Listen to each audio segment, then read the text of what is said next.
পাওয়া যাবে আমি সহ। কোটা আন্দোলন যখন হয়েছিল, কোটা সংস্কার আন্দোলন, সেই আন্দোলনেও আমি ছিলাম। তখন আমি সবেমাত্র ইউনিভার্সিটিতে পা দিয়েছি, ঢাকা বিশ্ববিদ্যালয়ে। সেই আন্দোলনেও ছিলাম। তখনকার প্রেক্ষাপট যেরকম ছিল, এবারের প্রেক্ষাপট কিছুটা ভিন্ন হলেও দেখতে পাবেন যে বিষয়গুলো একইভাবে আগাচ্ছে। হল বন্ধ করে দেয়া, স্কুল কলেজ বন্ধ ঘোষণা করে দেয়া, আন্দোলনের যে শক্তি সেটাকে কমিয়ে ফেলা। এবং এটা শুধু এই সরকার না, যে কোনো সরকার আগেও যখন ছিল, যেমন পাকিস্তান আমল যখন ছিল, তখনও এভাবেই তারা আগিয়েছে যে ঢাকা বিশ্ববিদ্যালয় বন্ধ ঘোষণা করে দেয়া, তারপর হচ্ছে শিক্ষার্থীদের আন্দোলন দমনের জন্য পুলিশ পাঠানো এবং পুলিশ দিয়ে গুলি বর্ষণ করা। সেম ঘটনা 1952 সালের ঘটনাই কিন্তু আমরা গতকালকে রিপিট দেখেছি। দেখুন, আমাদের আন্দোলনের শুরু থেকেই আশা করি আপনার সকল পরিস্থিতি, সাধারণ শিক্ষার্থীদের যে অবস্থান আপনার এটা জানা আছে, যে প্রথম 9 দিনই সম্পূর্ণরূপে কোনো ভায়োলেন্স ছাড়া শান্তিপূর্ণ আন্দোলন শিক্ষার্থীদের। জাস্ট ছোট্ট একটা আবদার, সেটা হচ্ছে কি আমাদের কোটা সংস্কার করতে হবে, বাতিলও না, সংস্কার করতে হবে। আচ্ছা, তারপর 9 দিন পরে ওনারা আমাদের সাধারণ শিক্ষার্থীদের কোনো কথাই ওনারা কানে নিচ্ছেন না। 9 দিন পর ওবায়দুল কাদের সাহেব একটা ঘোষণা দিলেন, এটাকে ছাত্রলীগই রাজনৈতিকভাবে প্রতিহত করবে। এই ওবায়দুল কাদের সাহেবের গ্রিন সিগন্যালের কারণেই এখনও পর্যন্ত আমাদের 6 জন ভাইয়ের রক্ত ঝরেছে, এবং এই আন্দোলনটা ক্যাম্পাস থেকে পুরো দেশব্যাপী ছড়িয়েছে এখন, এবং প্রত্যেকটা বিশ্ববিদ্যালয়, প্রত্যেকটা স্কুল কলেজের শিক্ষার্থীরা পর্যন্ত আমাদের সাথে আপনার কি একাত্মতা পোষণ করেছে। তাহলে এখন যখন আন্দোলনের তীব্রতা বেড়ে গেছে, এখন ওনারা বুঝতে পারছেন পরিস্থিতি নিয়ন্ত্রণের বাইরে। এখন ওনারা ব্যর্থতা এবং এই আন্দোলনকে নস্যাৎ করার জন্য ওনারা ক্যাম্পাস বন্ধের সিদ্ধান্ত নিয়েছেন। তাহলে আপনারা কেন এটা আগে করলেন না? ঠিক আছে, আপনি এখন করছেন, তাহলে এখন যদি আমরা আন্দোলন থেকে পিছিয়ে যাই, আমার যে 6 জন ভাইয়ের রক্ত প্রাণ ঝরলো, এখন যদি আমরা হল থেকে বের হয়ে যাই, ক্যাম্পাস থেকে বের হয়ে যাই, তাহলে আমাদের আন্দোলন স্থগিত হয়ে যাবে, এবং ফলে আমাদের ভাইয়েদের সাথে বিশ্বাসঘাতকতা হচ্ছে। সুতরাং আমাদের কথা হলো, ইউজিসি বিশ্ববিদ্যালয়, ঢাকা বিশ্ববিদ্যালয় বন্ধ হবে কি হবে না, এই সিদ্ধান্ত ইউজিসির হাতে না। এই সিদ্ধান্ত দিবে ঢাকা বিশ্ববিদ্যালয় কর্তৃপক্ষ।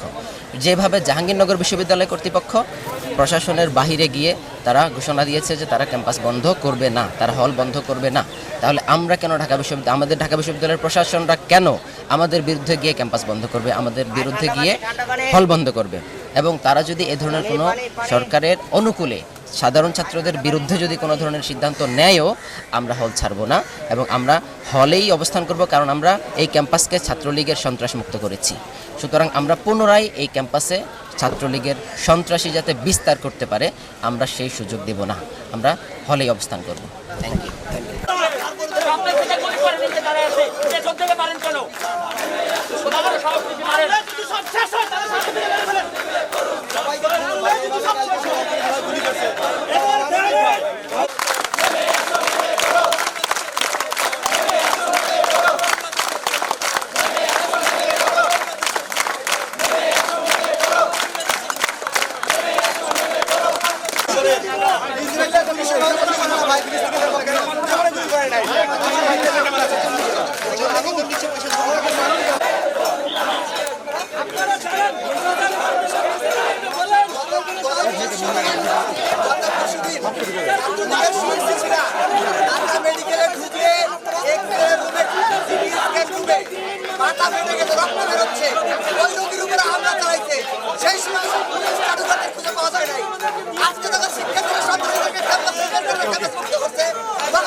ওই পাড়ি এখানে এরপরে গাড়িতে 2 জন করে লোক থাকবে।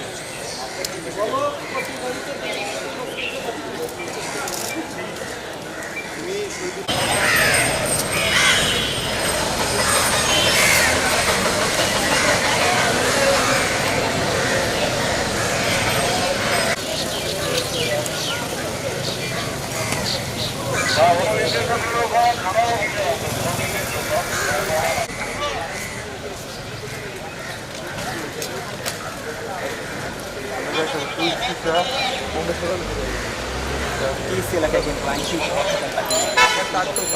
এবং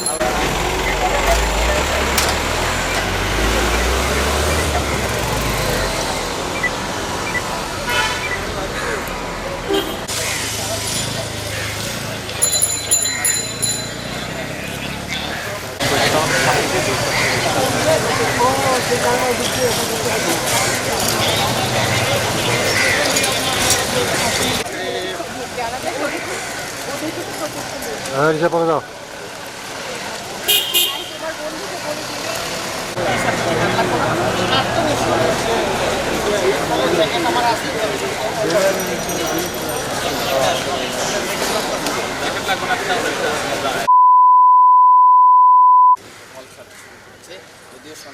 আপু খুব বেশি না